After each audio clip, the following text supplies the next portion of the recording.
Pada bulan September 2022, aku bekerja sama dengan saudari Liming untuk menyirami pendatang baru. Aku baru saja mulai berlatih dalam tugas ini. Dan karena Liming telah lama menyirami pendatang baru, aku menjadi sangat bergantung padanya. Dia menangani sebagian besar tugas terkait pembinaan orang, serta penyelesaian berbagai kesulitan dan masalah yang dialami pendatang baru. Kadang-kadang, saat Liming berdiskusi denganku tentang masalah terkait pembinaan orang, aku menanggapinya dengan asal-asalan. Karena berpikir bahwa selama dia yang menjadi penanggung jawab utama, itu sudah cukup. Dan aku hanya perlu menyirami pendatang baru yang menjadi tanggung jawabku. Di waktu luangku, aku juga bisa membaca kesaksian pengalaman saudara-saudari dan mendengarkan lagu-lagu pujian. Dan aku merasa bahwa melaksanakan tugasku dengan cara seperti ini sudah cukup baik. Kemudian, karena kebutuhan pekerjaan, Liming dipindahkan ke gereja lain untuk melaksanakan tugasnya. Dan tiba-tiba, aku merasa sangat tertekan dan berpikir, mampukah aku menyirami begitu banyak pendatang baru sendirian? Di mana aku bisa menemukan seseorang untuk membantu menyirami mereka dalam waktu sesingkat ini? Jika aku harus mencari dan membina orang baru, berapa banyak waktu dan energi yang akan dibutuhkan? Aku sudah sangat sibuk menyirami pendatang baru, dan sekarang aku juga harus membina seorang pemula. Bukankah ini semua akan membuatku makin sibuk? Bagaimana aku bisa menemukan waktu luang untuk diriku sendiri? Aku merasakan sedikit penentangan dalam hatiku. Aku hanya ingin pemimpin segera mengatur seseorang untuk bekerja sama denganku dan meringankan beban kerjaku. Namun, butuh waktu untuk menemukan penyiram yang cocok. Sebelum pergi, Liming menyebutkan bahwa ada seorang saudari yang memiliki kualitas dan pemahaman yang baik, tetapi dia masih muda dan belum stabil. Jadi, dia mendorongku untuk lebih membina saudari ini. Aku berkata setuju, tetapi di dalam hati, aku merasa terkekang serta diperlakukan tidak adil.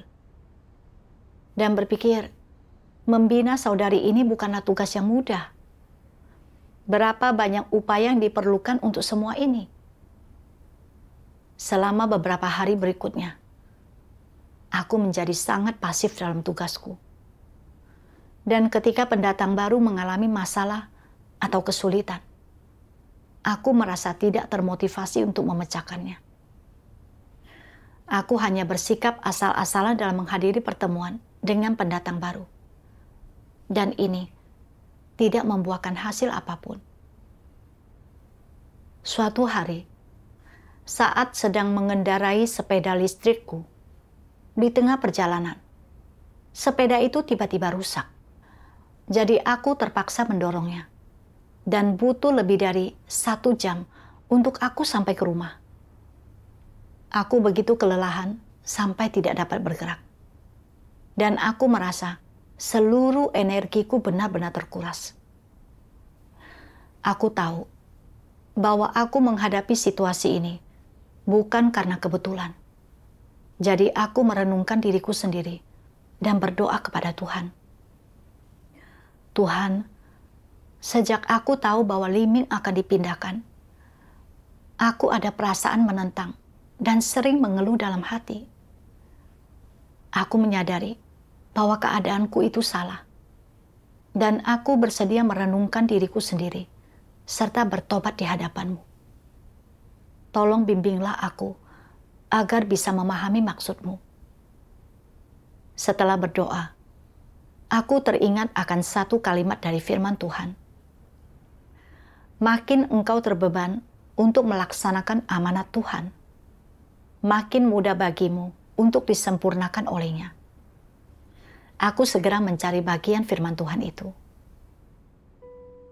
Tuhan Yang Maha Kuasa berfirman, makan dan minum firman Tuhan, menerapkan doa, menerima beban Tuhan, dan menerima apa yang Tuhan percayakan kepadamu. Semua ini bertujuan agar ada jalan di hadapanmu. Makin engkau terbeban untuk melaksanakan amanat Tuhan, makin mudah bagimu untuk disempurnakan oleh-Nya. Sebagian orang tidak mau bekerja sama dengan orang lain dalam melayani Tuhan, bahkan saat mereka telah menerima panggilan. Inilah para pemalas yang hanya mau menikmati kenyamanan. Semakin engkau diminta melayani Tuhan dengan bekerja sama dengan sesama, semakin banyak pengalaman yang akan engkau peroleh. Karena memiliki lebih banyak beban dan pengalaman, engkau akan mendapatkan lebih banyak kesempatan untuk disempurnakan. Oleh sebab itu, jika dapat melayani Tuhan dengan tulus, engkau akan dapat memperhatikan beban Tuhan. Dengan demikian, engkau akan mendapatkan kesempatan lebih besar untuk disempurnakan oleh-Nya. Sekelompok orang seperti inilah yang tengah disempurnakan saat ini. Semakin Roh Kudus menjamahmu, engkau akan semakin sering memperhatikan beban Tuhan, engkau akan semakin disempurnakannya, dan engkau akan semakin didapatkan oleh-Nya. Hingga pada akhirnya, engkau akan menjadi orang yang dipakai oleh Tuhan. Sekarang ini, ada sebagian orang yang tidak memanggul beban bagi gereja. Mereka ini orang-orang yang suka menunda-nunda dan ceroboh, dan hanya peduli pada daging mereka sendiri. Mereka terlalu egois dan juga buta. Jika tidak mampu melihat masalah ini dengan jelas, engkau tidak akan memikul beban apapun. Makin engkau memikirkan maksud Tuhan, makin besar pula beban yang akan Tuhan percayakan kepadamu. Orang-orang egois tidak sudi memanggul derita semacam ini. Mereka tidak mau membayar harga, dan sebagai akibatnya, mereka akan melewatkan kesempatan untuk disempurnakan oleh Tuhan. Bukankah ini mencelakakan diri sendiri? Setelah merenungkan firman Tuhan, aku memahami bahwa apakah seseorang memiliki beban terhadap amanat Tuhan atau tidak, itu berpengaruh secara langsung pada apakah dia bisa disempurnakan atau tidak. Saat seseorang memiliki beban dalam melaksanakan tugasnya dan mengejar kebenaran, serta memperhatikan maksud Tuhan, Roh Kudus akan mencerahkan dan membimbing orang itu, dan memungkinkan mereka memahami kebenaran dan mengalami pertumbuhan dalam hidup selama melaksanakan tugas mereka. Sebaliknya, mereka yang tidak mengejar kebenaran sangat malas dan enggan memikul tanggung jawab, serta tidak memperhatikan maksud Tuhan, tidak mungkin mendapatkan pekerjaan Roh Kudus, dan pada akhirnya tidak akan memperoleh apapun. Setelah merenungkan keadaanku, aku menyadari bahwa aku memang seperti orang malas dan mencari kenyamanan yang diungkapkan oleh Tuhan. Ketika beban kerjaku bertambah dan aku harus menderita secara fisik, aku merasa menentang dan enggan bekerja sama. Dengan bersikap seperti ini terhadap tugasku, aku pasti tidak akan mampu mendapatkan kebenaran atau disempurnakan. Setelah memikirkan hal ini, aku merasa agak sedih dan memahami niat Tuhan yang tekun. Sekarang, setelah Liming dipindahkan, pekerjaan penyiraman menjadi tugasku. Tetapi, Tuhan bukan sedang mempersulitku, melainkan Dia sedang melatihku. Baik dalam menyirami pendatang baru maupun membina yang lain. saat menghadapi masalah dan kesulitan, aku tidak bisa lagi bergantung pada siapapun. Dan hal ini justru makin mendorongku untuk mengandalkan Tuhan dan mencari kebenaran, serta belajar menggunakan kebenaran untuk menyelesaikan masalah. Ini adalah kasih karunia dari Tuhan. Namun, aku justru menuruti dagingku, takut menghadapi kesukaran dan kelelahan, serta enggan memikul tanggung jawab. Aku menolak kesempatan yang Tuhan berikan untuk menyempurnakanku dan membantuku mendapatkan kebenaran. Aku benar-benar tidak tahu apa yang terbaik untukku. Lalu, aku membaca bagian lain dari firman Tuhan. Tuhan Yang Maha Kuasa berfirman, "Semua orang yang tidak mengejar kebenaran melaksanakan tugas mereka dengan pola pikir yang tidak bertanggung jawab. Jika ada yang memimpin, aku akan ikut. Kemanapun mereka memimpinku, kesanalah aku pergi. Aku akan melakukan apapun yang mereka perintahkan. Sedangkan jika aku diminta untuk mengambil tanggung jawab dan mengkhawatirkannya, atau menanggung lebih banyak kesulitan untuk melakukan sesuatu, atau melakukan sesuatu dengan segenap hati dan kekuatanku, aku tidak mampu mencapainya. Orang-orang ini tidak mau membayar harganya. Mereka hanya bersedia mengerahkan kemampuan mereka, tetapi tidak mau mengambil tanggung jawab. Ini bukanlah sikap orang yang benar-benar melaksanakan tugasnya. Orang harus belajar mengerahkan segenap hati mereka untuk melaksanakan tugas mereka, dan orang yang memiliki hati nurani mampu melakukannya.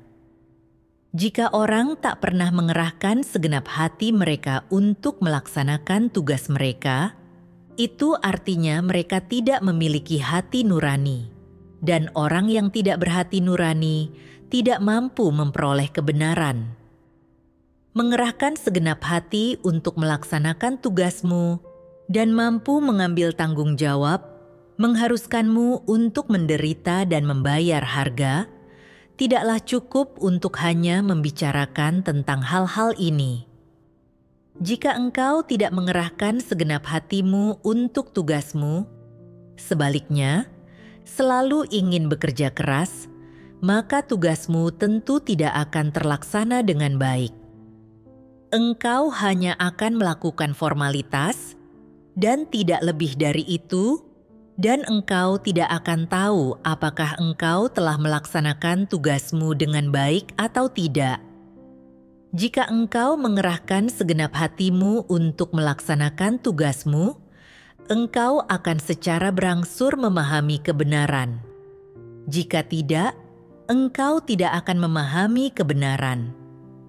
Ketika engkau mengerahkan segenap hatimu untuk melaksanakan tugasmu dan mengejar kebenaran, engkau akan secara berangsur mampu memahami maksud Tuhan, mengetahui kerusakan dan kekuranganmu sendiri, dan menguasai semua keadaanmu yang beraneka ragam.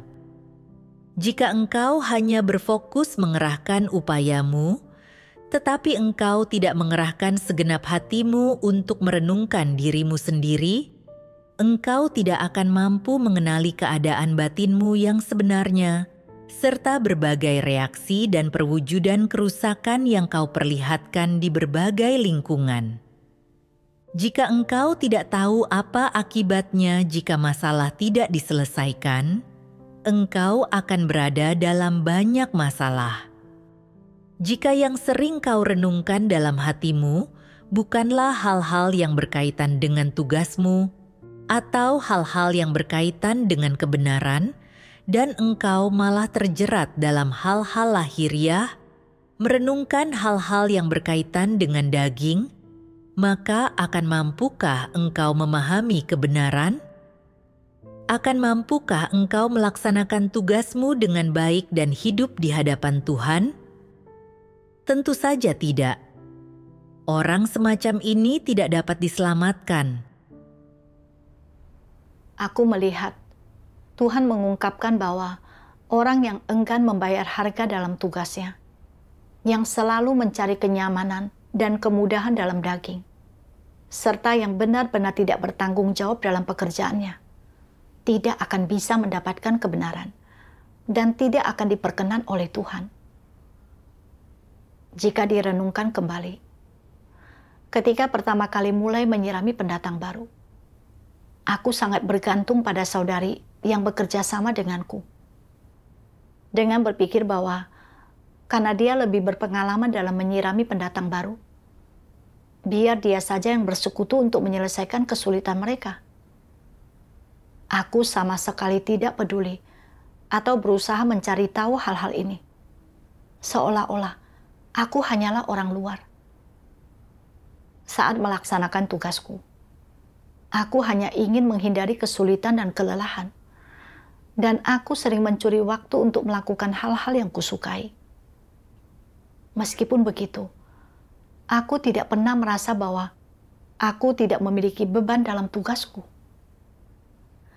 Saat aku tahu bahwa Liming akan dipindahkan, aku merasa seperti kehilangan pendukung utamaku.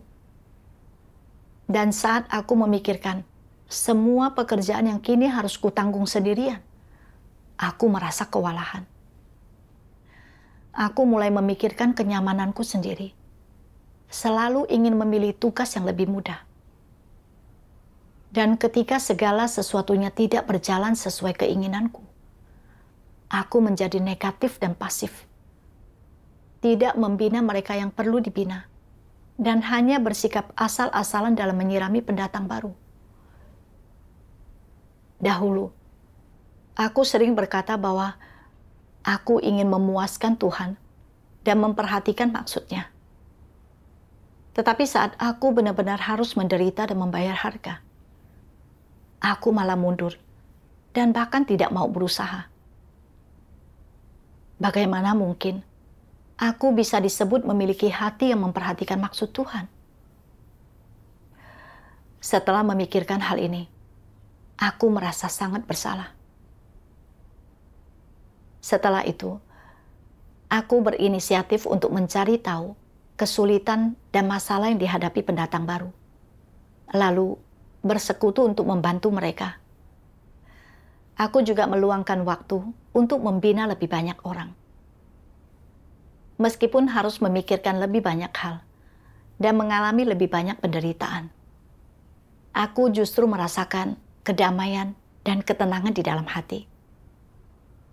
Sebulan kemudian, aku dipindahkan ke gereja lain untuk menyirami pendatang baru. Aku mendengar dari para pemimpin bahwa saudari Yang Ching memiliki kemampuan kerja yang buruk dan tidak memenuhi syarat sebagai pemimpin tim.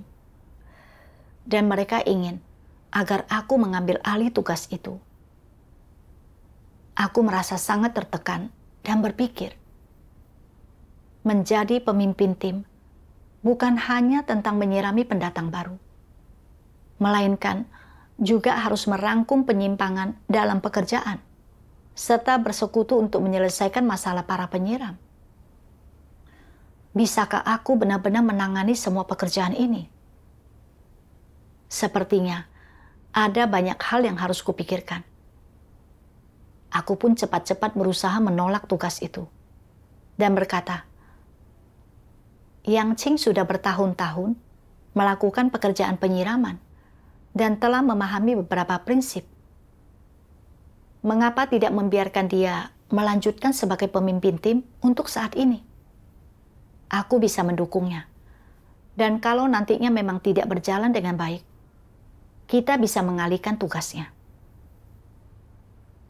Para pemimpin melihat bahwa aku enggan menjadi pemimpin tim. Jadi mereka tidak memaksaku. Dan aku pun menghela napas lega. Kemudian, aku mendapati bahwa Yang Ching memiliki watak yang congkak. Dan bahwa dia mengandalkan pengalaman dan berpegang pada peraturan dalam melakukan tugasnya. Saat aku mencoba bersekutu dan mengoreksinya, dia tidak bisa menerimanya dan tetap melakukan segala sesuatu dengan cara yang sama. Aku berpikir, Yang Qing tidak hanya memiliki kemampuan kerja yang buruk, tetapi dia juga tidak dapat memahami prinsip yang sedang dipersekutukan, dan kualitasnya terlalu buruk. Jika terus seperti ini, pekerjaan akan tertunda. Dia memang tidak cocok melakukan tugas sebagai pemimpin tim. Namun kemudian aku berpikir, jika dia diberhentikan, siapa yang akan menggantikannya? Saudara-saudari lain di tim baru saja mulai berlatih dan belum memahami prinsip-prinsip. Meskipun aku juga memiliki banyak kekurangan, aku sudah cukup lama menyirami pendatang baru dan sudah memahami beberapa prinsip. Jadi, seharusnya akulah yang lebih cocok. Namun, begitu aku membayangkan bahwa menjadi pemimpin tim berarti harus menanggung begitu banyak tekanan. Aku harus mengurus segala sesuatu, dan aku harus memikirkan begitu banyak hal hingga sangat kelelahan. Aku langsung menolak ide itu, dan justru berpikir, mengapa aku tidak lebih sering bersekutu saja dengan Yang Qing dan membantunya melakukan pekerjaannya? Seharusnya itu cukup. Dengan cara ini, meskipun aku melihat masalah Yang Qing, aku tidak melaporkannya. Tepat pada saat itu, ada seorang saudara di gereja yang mengalami kecelakaan mobil dan lengannya patah. Aku mendengar bahwa selama ini dia selalu bersikap licik dan hanya bersikap asal-asalan dalam tugasnya. Dan setelah diberhentikan, dia tidak berusaha mengenali dirinya sendiri dan tidak bertobat ataupun berubah. Sekarang, karena lengannya patah, dia tidak bisa lagi melaksanakan tugasnya, sekalipun dia ingin. Kejadian ini benar-benar mengejutkanku. Aku menyadari bahwa jika selama melaksanakan tugasnya, seseorang bersikap licik, bermalas-malasan, lalai dalam melakukan pekerjaan yang semestinya, dan tidak pernah bertobat, begitu kesempatan untuk melaksanakan tugas itu hilang, menyesalinya pun sudah terlambat. Aku merasa bahwa pengalaman saudara itu adalah pengingat dan peringatan bagiku. Dan aku pun teringat pada satu bagian dari firman Tuhan. Tuhan Yang Maha Kuasa berfirman, "Jika engkau melaksanakan tugasmu dengan asal-asalan dan memperlakukannya dengan sikap yang tidak menghargai, akan seperti apa hasilnya? Engkau tidak akan melaksanakan tugas dengan baik, bahkan dalam tugas yang mampu kau laksanakan dengan baik. Pelaksanaan tugasmu tidak akan memenuhi standar, dan Tuhan akan sangat tidak puas dengan sikapmu terhadap tugasmu. Jika engkau telah mampu berdoa kepada Tuhan, mencari kebenaran, dan mencurahkan segenap hati dan pikiranmu ke dalamnya, jika engkau telah mampu bekerja sama dengan cara seperti ini, Tuhan akan mempersiapkan segalanya untukmu terlebih dahulu, sehingga ketika engkau menangani masalah, segala sesuatunya akan berjalan lancar dan membuahkan hasil yang baik. Engkau tidak perlu mengerahkan banyak tenaga. Ketika engkau berusaha sebaik mungkin untuk bekerja sama, Tuhan sudah mengatur segala sesuatunya untukmu. Jika engkau licik dan malas, jika engkau tidak melaksanakan tugasmu dengan baik dan selalu menempuh jalan yang salah, Tuhan tidak akan bekerja di dalam dirimu. Engkau akan kehilangan kesempatan ini, dan Tuhan akan berkata, "Engkau tidak berguna, aku tidak dapat memakaimu. Menyingkirlah. Engkau suka bersikap licik dan bermalas-malasan, bukan? Engkau suka bermalasan dan menikmati kenyamanan, bukan? Kalau begitu, nikmatilah kenyamanan untuk selamanya. Tuhan akan memberikan anugerah dan kesempatan ini kepada orang lain. Bagaimana menurutmu? Apakah ini kerugian atau keuntungan? Ini adalah kerugian yang sangat besar. Aku merasakan bagaimana watak Tuhan yang benar tidak boleh disinggung manusia. Kesempatan bagi manusia untuk melaksanakan tugasnya adalah kasih karunia dari Tuhan. Maksud Tuhan adalah agar kita mencari kebenaran dan bertindak sesuai dengan prinsip dalam tugas kita. Mampu tunduk kepada Tuhan dan setia kepadanya, serta melaksanakan tugas kita dengan cara yang memenuhi standar. Namun, jika aku tidak menghargai kesempatan itu dan melaksanakan tugasku dengan cara yang licik dan bermalas-malasan, tanpa mengerahkan seluruh tenagaku, serta menganggap enteng tugasku, aku akan dibenci dan ditolak oleh Tuhan, disingkirkan serta diabaikan olehnya. Awalnya, para pemimpin menginginkanku menjadi pemimpin tim. Tetapi karena takut menderita dan bekerja keras, aku menolak tugas itu. Namun, sekarang setelah ditetapkan bahwa Yang Qing memang tidak cocok sebagai pemimpin tim, jika dia dibiarkan menempati posisi itu, pekerjaan penyiraman akan tertunda. Jadi aku harus segera melaporkan masalahnya. Namun, aku takut jika Yang Qing diberhentikan dan aku mengambil alih tugas pemimpin tim, aku harus mengemban lebih banyak tanggung jawab. Jadi, demi kenyamanan dagingku sendiri, meskipun aku telah melihat masalah Yang Qing, aku tidak melaporkannya dan bahkan membiarkannya terus menghambat serta merugikan pekerjaan gereja. Aku kemudian menyadari betapa seriusnya konsekuensi dari bersikap licik dan bermalas-malasan dalam tugasku. Dan jika aku tetap tidak bertobat, aku akan berakhir seperti saudara itu. Dan aku mungkin akan kehilangan kesempatan untuk melaksanakan tugasku. Aku segera berdoa kepada Tuhan, bersedia bertobat, dan mencari kebenaran untuk menyelesaikan masalahku. Dalam pencarianku, aku membaca beberapa firman Tuhan. Tuhan Yang Maha Kuasa berfirman, "Karena engkau adalah seorang manusia, engkau harus merenungkan apa tanggung jawab seorang manusia. Tanggung jawab yang sangat dihargai oleh orang tidak percaya, seperti berbakti, menafkahi orang tua, dan membesarkan nama keluarga tidak perlu disebutkan. Semua ini hal yang hampa dan tidak memiliki makna nyata. Apa tanggung jawab paling minimum yang harus dipenuhi seseorang?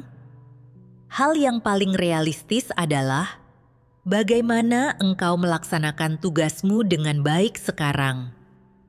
Merasa puas dengan sekadar menjalani formalitas bukanlah memenuhi tanggung jawabmu, dan hanya mengucapkan kata-kata dan doktrin bukanlah memenuhi tanggung jawabmu.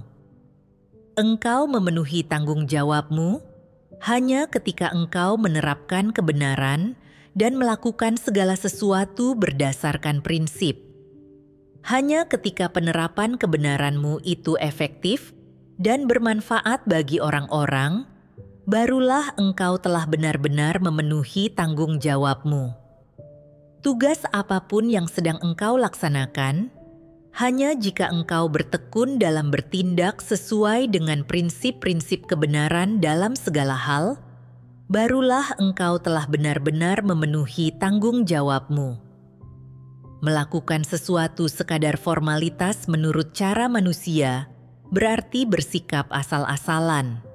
Hanya menaati prinsip-prinsip kebenaranlah yang berarti melaksanakan tugasmu dengan baik dan memenuhi tanggung jawabmu. Dan ketika engkau memenuhi tanggung jawabmu, bukankah ini adalah wujud kesetiaan? Ini adalah wujud melaksanakan tugasmu dengan setia. Hanya jika engkau memiliki rasa tanggung jawab ini, tekad dan keinginan ini, serta wujud kesetiaan ini terhadap tugasmu, barulah Tuhan akan menganggapmu berkenan dan menyetujuimu. Jika engkau bahkan tidak memiliki rasa tanggung jawab ini, Tuhan akan memperlakukanmu sebagai orang pemalas, orang bodoh, dan akan memandang rendah dirimu. Dengan demikian, jika engkau ingin agar Tuhan berkenan akan engkau setidaknya harus membuat dirimu dapat dipercaya di mata orang lain. Jika engkau ingin orang lain mempercayaimu, berkenan akan engkau, menghormatimu, engkau setidaknya harus bermartabat, memiliki rasa tanggung jawab, menepati janjimu, dan dapat dipercaya. Terlebih dari itu, engkau harus tekun, bertanggung jawab dan setia di hadapan Tuhan, maka engkau pada esensinya telah memenuhi tuntutan Tuhan terhadapmu. Maka ada harapan bagimu untuk mendapatkan perkenanan Tuhan, bukan? Setelah membaca firman Tuhan, aku merasa hatiku sangat tertusuk dan sedih. Aku menyadari bahwa selama ini aku telah bersikap licik dan tidak bertanggung jawab dalam tugasku, sehingga membuat diriku sama sekali tidak dapat dipercaya. Aku tahu bahwa Yang Ching tidak cocok melakukan tugas sebagai pemimpin tim, karena kualitasnya yang buruk. Dan aku juga tahu bahwa saat itu belum ada calon lain yang lebih cocok untuk posisi kepemimpinan tersebut dalam tim. Tetapi aku tetap enggan memikul beban demi melindungi pekerjaan gereja. Aku benar-benar tidak memiliki rasa tanggung jawab sama sekali. Aku memikirkan bagaimana beberapa orang tua membesarkan anak-anak mereka hingga dewasa.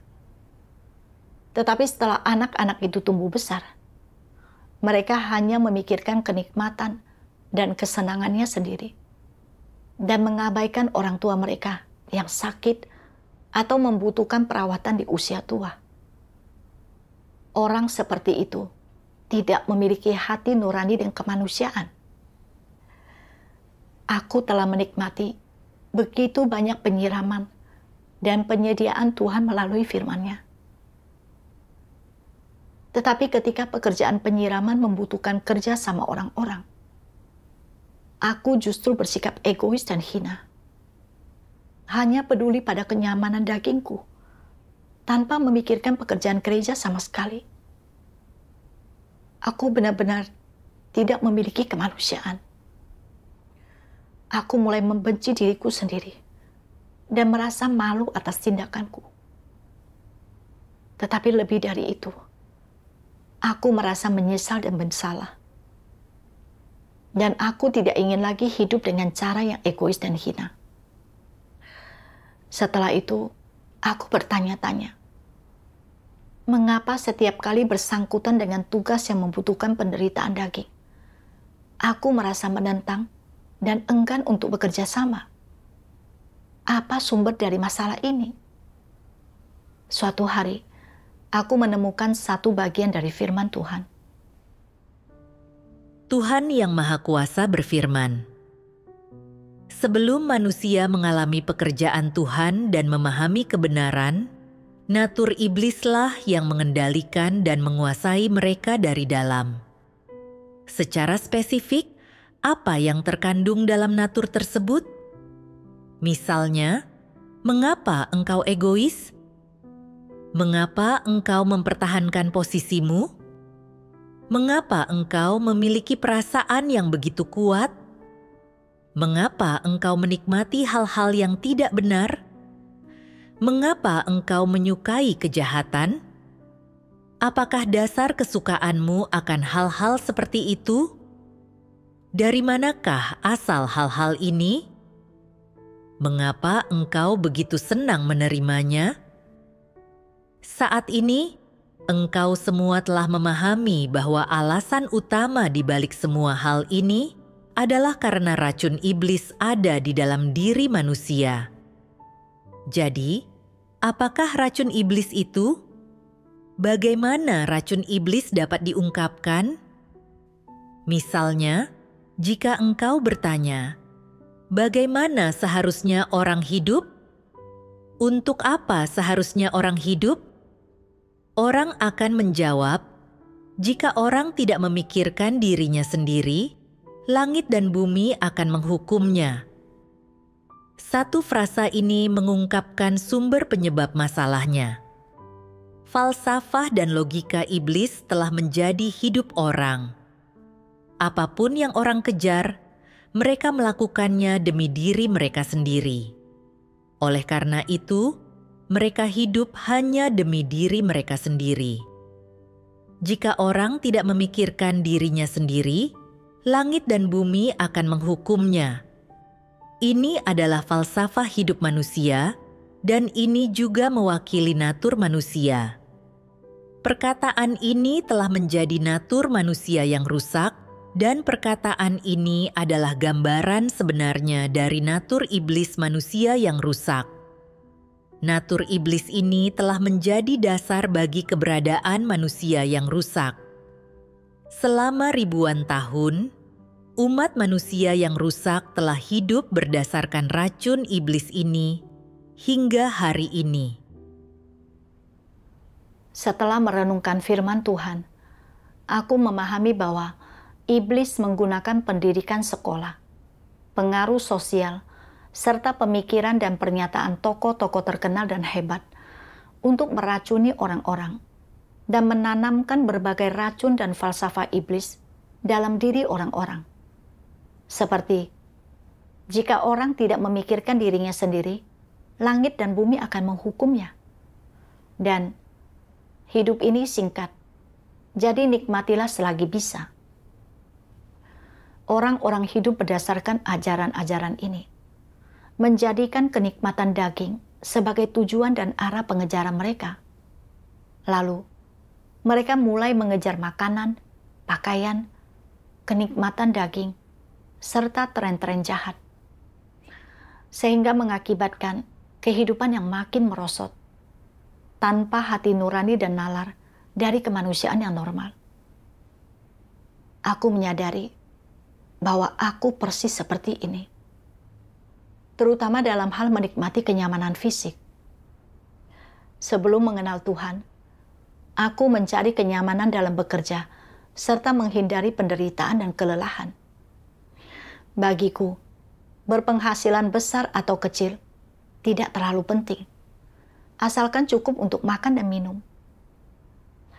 Ketika melihat orang-orang di sekitarku menderita, berusaha keras, dan bersusah payah demi menjalani kehidupan yang lebih baik, aku menganggap mereka bodoh karena percaya bahwa hidup ini hanya beberapa puluh tahun saja. Jadi, mengapa harus menyusahkan diri sendiri?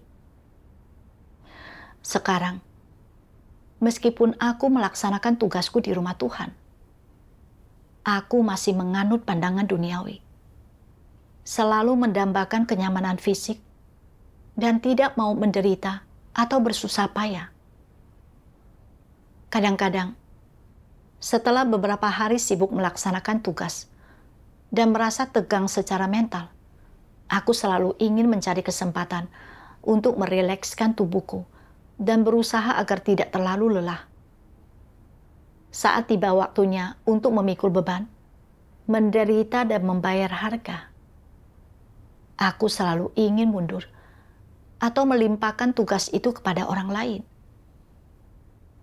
Orang yang benar-benar memiliki hati nurani dan nalar, memikirkan bagaimana cara membalas kasih Tuhan melalui tugas mereka. Dan mereka berusaha sekuat tenaga untuk melakukan yang terbaik dan mencapai hasil yang baik dalam tugas mereka. Tetapi, aku adalah orang yang egois dan tercela, hanya memikirkan kepentingan fisikku sendiri. bersikap licik, serta bermalas-malasan, dan enggan mengerahkan upaya terbaikku dalam tugasku. Meskipun tubuhku terasa nyaman dan tidak terlalu banyak menderita, aku kehilangan banyak kesempatan untuk mendapatkan kebenaran. Berulang kali, aku menghindar dan menolak tugasku, serta memberontak terhadap Tuhan. Dan jika terus seperti ini, akhirnya aku hanya akan dibenci dan ditolak, serta disingkirkan oleh Tuhan. Ini adalah jalan menuju kematian. Pada saat itu, aku benar-benar memahami makna dari apa yang dikatakan dalam kitab Amsal. Kemakmuran orang bebal akan membinasakan mereka. Aku merasa takut di dalam hatiku. Kalau saja aku tidak mendengar tentang kecelakaan mobil yang dialami saudara itu, aku tidak akan pernah merenungkan diriku sendiri dan tidak akan menyadari konsekuensi serius dari pengejaran akan kenyamanan yang kulakukan, apalagi mampu bertobat atau berubah. Dalam hati, aku bersyukur kepada Tuhan. Kemudian, aku menemukan bagian lain dari firman Tuhan yang memberiku jalan penerapan. Tuhan Yang Maha Kuasa berfirman, "Apa sajakah perwujudan orang jujur itu? Pertama, mereka tidak meragukan firman Tuhan. Itu adalah salah satu perwujudan orang yang jujur. Selain ini, perwujudan yang terpenting dari orang jujur adalah mencari dan menerapkan kebenaran dalam segala hal. Inilah hal yang paling krusial. Engkau berkata bahwa engkau orang yang jujur, tetapi engkau selalu mengesampingkan firman Tuhan dan hanya berbuat sekehendak hatimu. Seperti itukah perwujudan orang yang jujur? Engkau berkata, meskipun kualitas kemampuanku buruk, aku memiliki hati yang jujur. Namun, ketika sebuah tugas diberikan kepadamu, engkau takut menderita dan memikul pertanggungjawaban jika tidak melaksanakannya dengan baik, sehingga engkau membuat alasan untuk melalaikan tugasmu atau menyarankan agar orang lain saja yang melakukannya. Seperti inikah perwujudan orang yang jujur? Jelas bukan. Jadi, bagaimanakah seharusnya perilaku orang jujur? Mereka harus tunduk pada pengaturan Tuhan, sepenuh hati dalam melaksanakan tugas yang seharusnya mereka laksanakan, dan berusaha keras memenuhi maksud Tuhan. Ini terwujud dengan sendirinya dalam beberapa tindakan. Pertama, engkau menerima tugasmu dengan hati yang jujur, tidak memikirkan kepentingan dagingmu, tidak setengah hati dalam melakukannya, dan tidak berencana licik demi keuntunganmu sendiri. Tindakan-tindakan tersebut adalah perwujudan kejujuran. Tindakan lainnya adalah engkau mengerahkan segenap hati dan kekuatanmu agar dapat melaksanakan tugasmu dengan baik, melakukan segala sesuatu dengan benar, dan mengerahkan hati dan kasihmu pada tugasmu agar dapat memuaskan Tuhan. Perwujudan inilah yang seharusnya ditunjukkan oleh orang jujur dalam melaksanakan tugas mereka. Jika engkau mengerti dan tahu apa yang harus kau lakukan, tetapi engkau tidak melakukannya, berarti engkau tidak sedang mengerahkan segenap hati dan kekuatanmu dalam tugasmu. Sebaliknya, engkau sedang bersikap licik dan malas. Apakah orang yang melaksanakan tugasnya dengan cara seperti ini jujur? Sama sekali tidak. Tuhan tidak memakai orang yang licin dan licik seperti itu. Mereka harus disingkirkan. Tuhan hanya menggunakan orang yang jujur untuk melaksanakan tugas. Bahkan orang-orang yang berjerih payah yang setia pun harus jujur. Orang-orang yang selalu asal-asalan, licik dan mencari cara untuk bermalas-malasan, semuanya adalah orang yang licik dan semuanya adalah setan. Tak seorang pun dari mereka benar-benar percaya kepada Tuhan, dan mereka semua akan disingkirkan. Ada orang-orang yang beranggapan menjadi orang jujur itu hanyalah berarti mengatakan yang sebenarnya dan tidak berbohong. Menjadi orang jujur itu sebenarnya mudah. Bagaimana pandanganmu terhadap pernyataan ini? Apakah menjadi orang jujur sedemikian terbatas cakupannya? Sama sekali tidak. Engkau harus mengungkapkan isi hatimu dan menyerahkannya kepada Tuhan.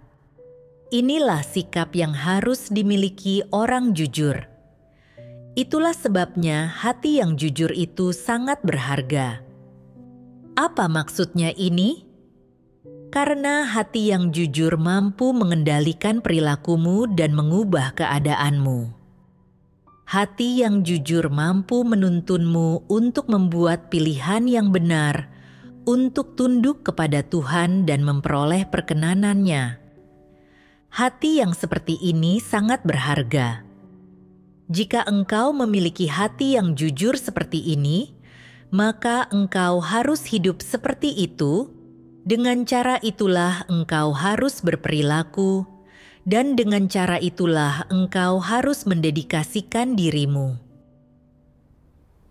Setelah membaca firman Tuhan, aku memahami bahwa Tuhan menyukai orang yang jujur dan mereka yang memiliki beban serta bertanggung jawab dalam tugasnya. Orang-orang seperti itu mungkin memiliki kualitas yang lebih rendah, tetapi hati mereka dapat tertuju kepada rumah Tuhan. Mereka melaksanakan tugas mereka dengan sepenuh hati dan tenaga, tanpa memikirkan kepentingan pribadi. Tuhan berkenan kepada orang seperti itu. Aku bersedia menerapkan sesuai firman Tuhan. Meskipun menjadi pemimpin tim, pasti akan menghadapi berbagai kesulitan dalam pekerjaan. Tuhan tidak memberikan beban yang terlalu berat untuk ditanggung orang-orang. Aku harus memperhatikan maksud Tuhan, memprioritaskan pekerjaan gereja, dan berusaha semaksimal mungkin untuk melakukan apa yang bisa kulakukan, tanpa bersikap licik atau bermalas-malasan, tetapi dengan hati yang tunduk kepada Tuhan dalam tugasku. Aku teringat pada kisah Nuh saat membangun Bahtera. Pada zaman itu, industri masih belum berkembang. Transportasi sangat terbatas. Dan Nuh sendiri bukanlah seorang pembuat kapal profesional. Membangun Bahtera sebesar itu sangatlah sulit bagi Nuh. Tetapi ketika diamanatkan oleh Tuhan, Nuh tidak mundur. Dan dia tidak memikirkan atau membuat rencana demi kepentingan fisiknya sendiri. Begitu perintah Tuhan datang kepadanya, dia segera mulai menerapkan tanpa menunda-nunda. Nuh menyelaraskan hatinya dengan hati Tuhan dan menganggap beban Tuhan sebagai bebannya sendiri. Dia memiliki hati yang sederhana dan tunduk terhadap amanat Tuhan. Dan inilah hal yang paling berharga serta apa yang diperkenan oleh Tuhan.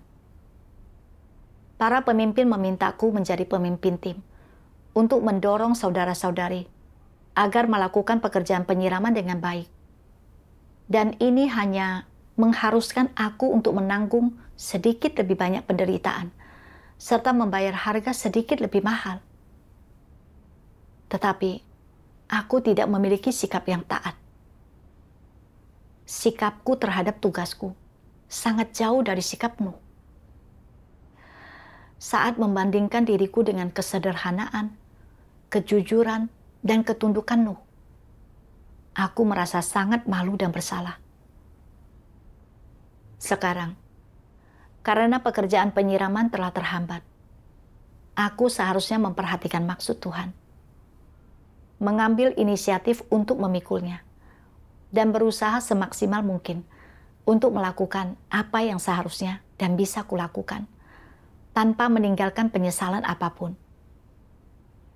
Oleh karena itu, aku dengan jujur melaporkan masalah Yang Qing.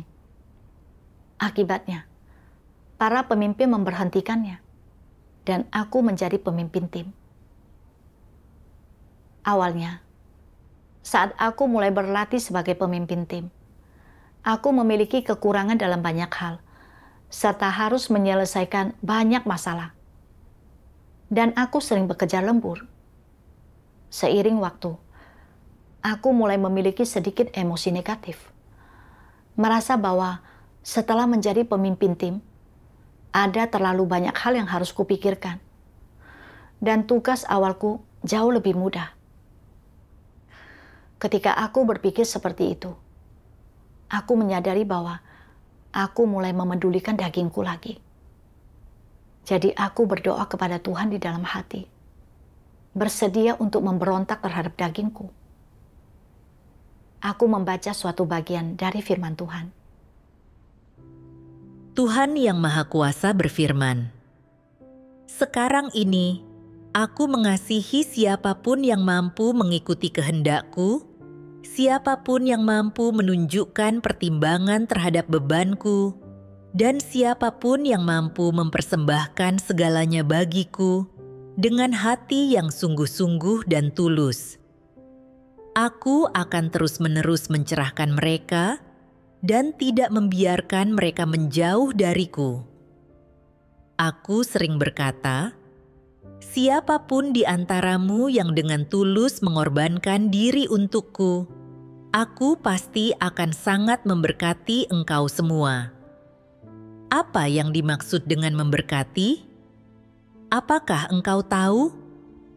Dalam konteks pekerjaan Roh Kudus saat ini, kata ini mengacu pada beban yang aku berikan kepadamu. Bagi semua orang yang mampu menanggung beban bagi gereja dan yang dengan tulus hati mempersembahkan diri mereka kepadaku, beban mereka dan kesungguhan mereka adalah berkat yang berasal dariku. Selain itu, penyingkapanku kepada mereka juga merupakan berkat dariku. Setelah merenungkan firman Tuhan, aku memahami maksud Tuhan. Setelah menjadi pemimpin tim, aku berinteraksi dengan lebih banyak orang, peristiwa, dan berbagai hal. Setiap kali aku menghadapi masalah atau kesulitan, aku harus belajar mengandalkan Tuhan dan mencari kebenaran untuk menyelesaikannya.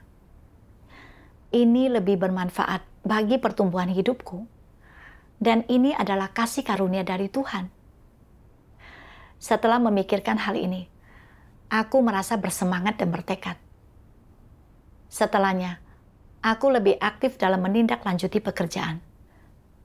Dan setiap kali aku mendapati saudara-saudari dalam keadaan yang buruk, aku bersekutu tentang kebenaran untuk mencapai solusi. Aku juga mencari prinsip-prinsip kebenaran terkait berbagai permasalahan dalam pekerjaan. Dengan menerapkan seperti ini, aku merasa bahwa baik dalam jalan masuk kehidupanku atau dalam tugasku, aku membuat beberapa kemajuan. Setiap kali selesai berdiskusi dengan saudara-saudari, mereka mengatakan bahwa mereka telah memperoleh sesuatu. Dan aku merasa sangat bahagia. Aku menyadari bahwa dengan bersedia memikul tanggung jawab secara aktif, aku tidak hanya mendapatkan manfaat bagi diriku sendiri, tetapi juga mampu membantu orang lain. Aku pun mulai menyadari bahwa menjalani hidup bukan untuk daging dan berusaha melaksanakan tugasku dengan baik justru memberiku rasa tenang dan damai.